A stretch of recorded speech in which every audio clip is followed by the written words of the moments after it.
Battle of Gettysburg was fought during the first 3 days of July, 1863, and was the decisive struggle of the great Civil War. The Union Army under General Meade numbered 100,000, and he estimated that of General Lee at 80,000 men.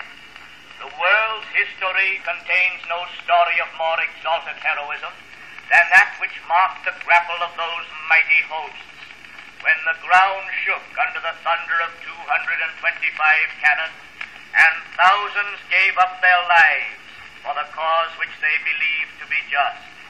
On November 19, 1863, some 4 months after the battle, the Gettysburg National Cemetery was dedicated.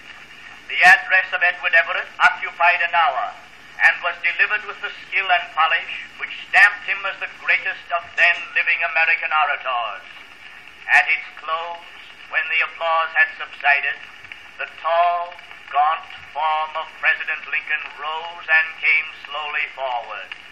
He held in his hands 1 or 2 loose sheets of paper, upon which he had penciled a few thoughts while on the train coming from Washington. Amid the hush of the large assemblage, without displaying any of the graces of the finished orator, and in the space of barely 5 minutes, he summed up with masterly eloquence the true philosophy of the stupendous struggle.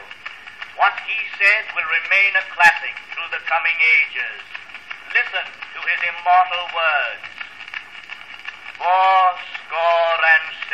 years ago, our fathers brought forth on this continent a new nation, conceived in liberty and dedicated to the proposition that all men are created equal.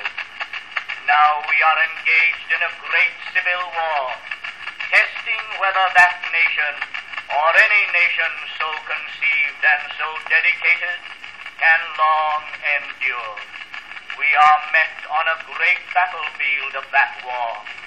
We have come to dedicate a portion of it as a final resting place for those who here gave their lives, that that nation might live.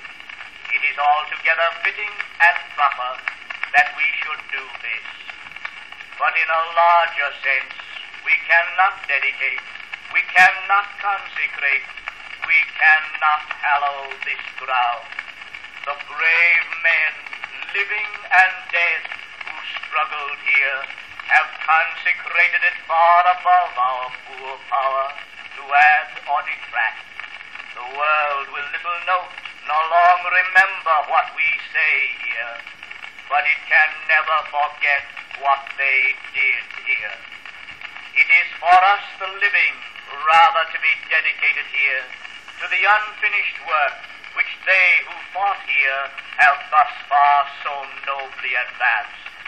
It is rather for us to be here dedicated to the great task remaining before us, that from these honored dead we take increased devotion to that cause for which they here gave the last full measure of devotion, that we here highly resolve that these dead shall not have died in vain, that this nation under God shall have a new birth of freedom, and that government of the people, by the people, for the people, shall not perish from the earth.